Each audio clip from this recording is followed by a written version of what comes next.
Today we're giving you a full in-depth review of my personal Samsung Galaxy Note 10.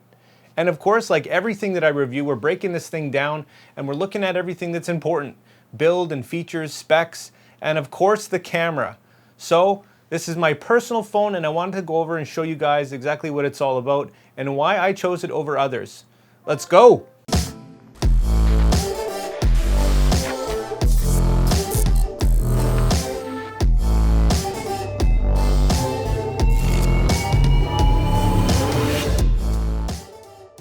Here we are again, and this time we're reviewing the Samsung Galaxy Note 10. That's right, it's a flagship Samsung phone, and a pretty good one if you ask me. It's quite productive, but I wanted to go over everything today that actually matters about this phone so that you can quickly decide if this thing is going to be on your radar when choosing a phone. Of course, this is something that we really invest in, we're going to have for hopefully a few years, and it's kind of a big decision.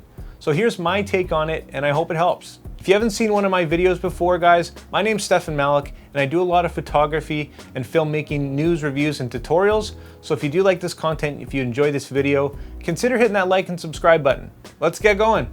First, let's have a look at a quick unboxing and the build of this phone.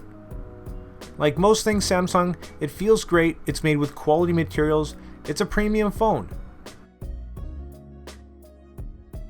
Here's a few basic specs to get you started, some of which we'll get into later.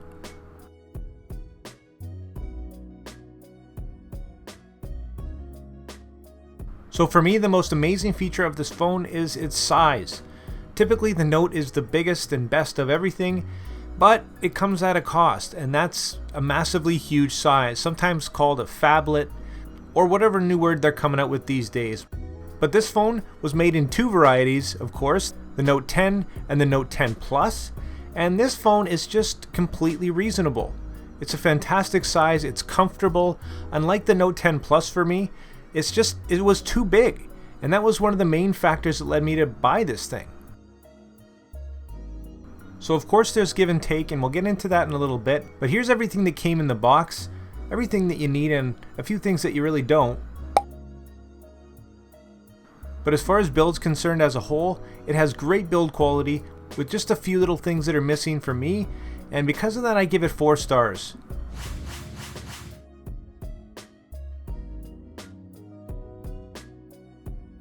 Okay, so let's talk performance. How does this thing actually perform? And well, it's very good. It has the Snapdragon 855 chipset with 8 gigs of RAM, and that's opposed to the Note 10 Plus's 12. But honestly, using this thing very intensively with a million programs open, everything from my last phone transferred over, I haven't found one situation where I've needed more than 8 gigs of RAM. Now, I'm not a huge hardcore gamer like some people out there, but for what I use it for, a lot of business things, emails, YouTube, and everything in between, it's fantastically fast. And I have had absolutely no complaints with the performance of this thing. So of course the screen is always a big factor when choosing a phone, and surprisingly, this phone actually has a 1080p screen. It's not a Quad HD screen, but it looks fantastic, and honestly, I've compared them both side by side and had a rep that went over all this good stuff with me, and you can barely tell the difference, to be honest. And well, the Note 10 Plus, which does have a Quad HD display, is actually set to 1080 by default. So it's a little bit sneaky, but they do go off of the 1080p resolution on your Note 10 Plus for the battery life they claim. So keep that in mind. The screen for me so far has just been so impressive. I'm watching Netflix on it, of course YouTube and all that good stuff, and it's just so good, so crisp, so vibrant. It looks amazing. And while we're on the topic of amazing, the speakers on this thing are absolutely incredible.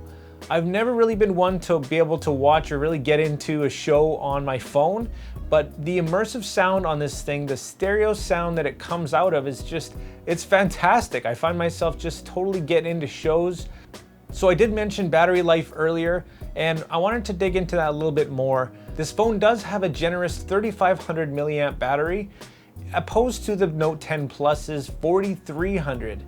And that might seem like a big difference, but it's a bigger screen with higher resolution, and it's going to use more battery.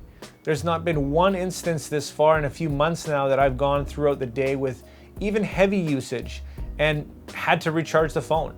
It's lasted an entire day easily. So for me, the battery is not an issue whatsoever. In fact, it's one of the pluses. Another thing that I love about this phone is the amazing customization options. It's literally endless. I think it's called Galaxy Themes if I remember correctly. But basically you can change everything from your lock screen to your background, of course, to the icons. And there's a million themes out there. Some are paid and some are free. But it's just a great way to be able to customize the look that you want in pretty much any regard. And it's just a great option. I did touch on size a little bit, and size was a big factor for me for a few reasons. The Note 10 Plus was just too big for me. And I don't have overly small hands. It was awkward. When you throw it in your pocket, it just feels obtrusive. And it was just a little bit too big. And actually one of the final decisions for me was I do have a few drones, DJI drones, and well, you can only fit a certain size phone in your DJI drone controller. So I did actually look that up because I was a bit worried, and the rep found it for me. The Note 10 Plus is actually 3 millimeters bigger than the DJI remote says that the phone will fit in there. So that was a big factor for me. I cannot confirm whether you can actually cram that thing in, kind of sideways, but I wasn't really gonna take that risk because I do fly drones. And like I said, I don't like a giant, huge phone in my pocket. And that was one of the major decisions for me. It's like having a S10 or an S series phone basically with the S Pen, which we'll get into. It's a great feature. And yeah, that was one of the factors for sure. So let's talk about the S Pen, one of the main features of the Note series. And well, in the past, to be honest, I found it a bit gimmicky, but this one's actually pretty cool. It lets you do things like turn your notes into a text, control your phone with hand gestures, and one of my favorites, take a picture or start a video with just one click of a button from a distance. There's a ton of features packed into this phone, and I want to keep this video reasonable, so I won't include all of them. But there are things like Link to Windows, which lets you easily transfer your pictures right to your computer. And it's great to see Samsung actually listening and giving people the features that they're asking for. Okay, let's do it. Let's look at the camera. And this is kind of always a sore subject for me. Here they're advertising their pro grade camera, which is obviously complete garbage. It's not a professional camera, nor will a phone camera ever be a professional camera. And I say this as a professional photographer, and if you want to know why, check out a few of my videos on why your camera phone sucks. But let's look at it for what it really is, a phone camera. And for a phone camera, it's actually pretty good. The Note 10 has 4 cameras in total, one 10 megapixel front facing selfie camera, and 3 rear facing, a standard, a telephoto, and an ultra wide. Your telephoto is a 12 megapixel 2x optical zoom, and I don't suggest going much past that into digital zoom because you will lose quality pretty quick. Your standard or main camera has a 26mm equivalent focal length and is also 12 megapixels. The ultra wide is actually quite wide, having a 12mm equivalent focal length and being 16 megapixels. Having all these options is pretty much going to allow you to capture anything you're really looking for. For an in-depth review of this phone's camera, check out my video on just that. Of course, you'll also find all the different photo and video modes that you come to expect these days, like panorama, hyperlapse, and time-lapse, and different video modes including slow-mo and now super slow-mo. And these are definitely gimmicky things because what they offer and the quality that actually comes out of them is pretty much unusable. But that's just my opinion.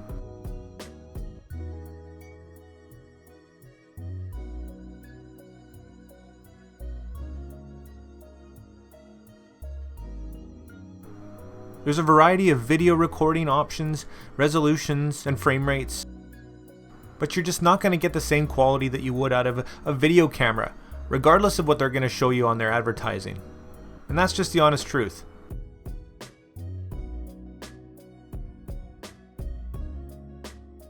As far as the actual phone is concerned, like, talking to people and whatnot, it's fantastic. It sounds great. It's crisp and clear, and I've never had an issue with reception or anything in that regard. So it's funny how that's one of the last things that we actually talk about when it comes to, phones these days. Yeah, it's good in that regard too. So when it comes to a phone like this, there's just lots to consider when it comes to performance. But pretty much everything you throw at it's going to be handled very well. And in that regard, I give it 4.5 stars.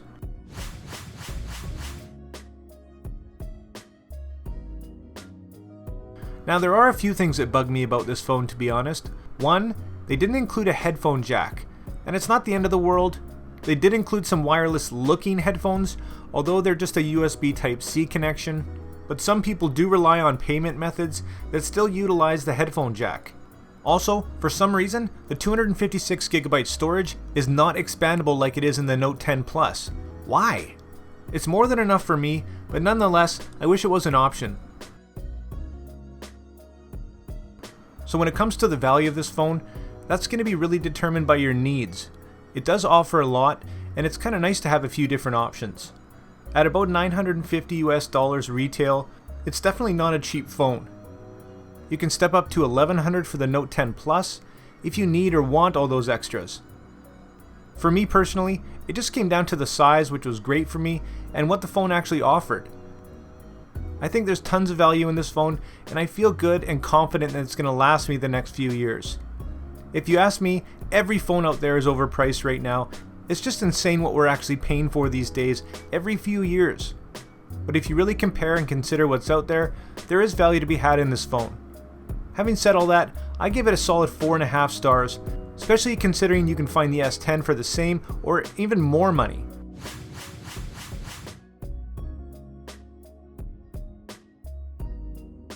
Wrapping up, like I said before, the Note 10 is packed with features, things that I'll use, things that I won't, but all around I've been very happy with my purchase.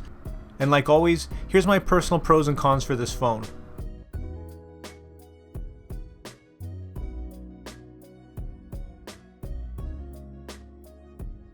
Taking everything that we've talked about into consideration, this phone is a great performer, and I give it 4.5 stars.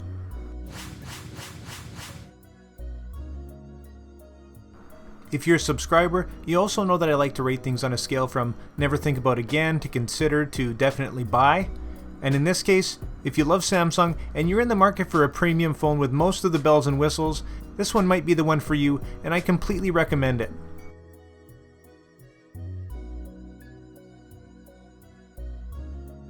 So there it is, there's everything that you need to know about the Samsung Galaxy Note 10. I hope this video helped you out, I hope you liked it, and if you did, consider hitting that like and subscribe button, guys. If you want to pick up this phone, if you want to buy it, I'll leave a link in the description for you that'll take you to where you need to go to buy it, an affiliate link, as well as I'll throw a couple of my favorite cases there. Hopefully that saves you some time. And like always, make mistakes, be yourself, and get out there and take some more pictures. See you next time, guys.